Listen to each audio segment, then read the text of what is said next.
The Heritage Foundation has a very strong purpose here in writing this.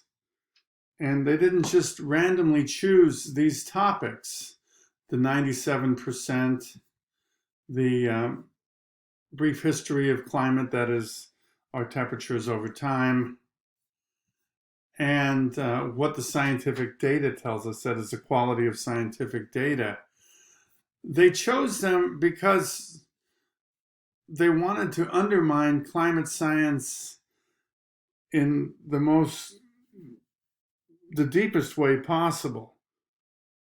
I'm reminded of political advisor Karl Rove's advice to George W. Bush in a campaign, and that is, you don't attack your enemy's weaknesses, you attack your enemy's strengths. So, for example, the 97% consensus that refers to an earlier and somewhat lower number for the percentage of climatologists who believe that CO2 is the primary cause of climate change. It's probably closer to 99% now or something like that. It's very, very high.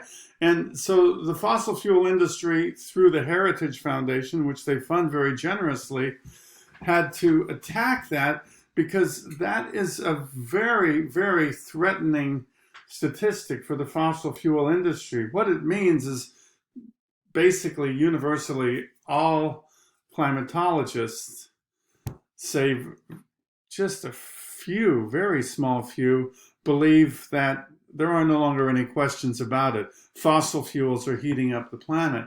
So they have to knock that 97% down. And so that's the next section. I need you to know why, or to express why that target is so important. And similarly with the one we're going to be writing about, because it would take forever to go through the entire article, I just want you to use a portion for this information literacy part of our next essay. So this next part, a brief history of global climate change and where we are today, read it carefully, understand what they're saying about the temperatures, and then understand why it is so important for them to knock this down. Why is it so important? And I'll leave it at that, because that's going to be your target for this week.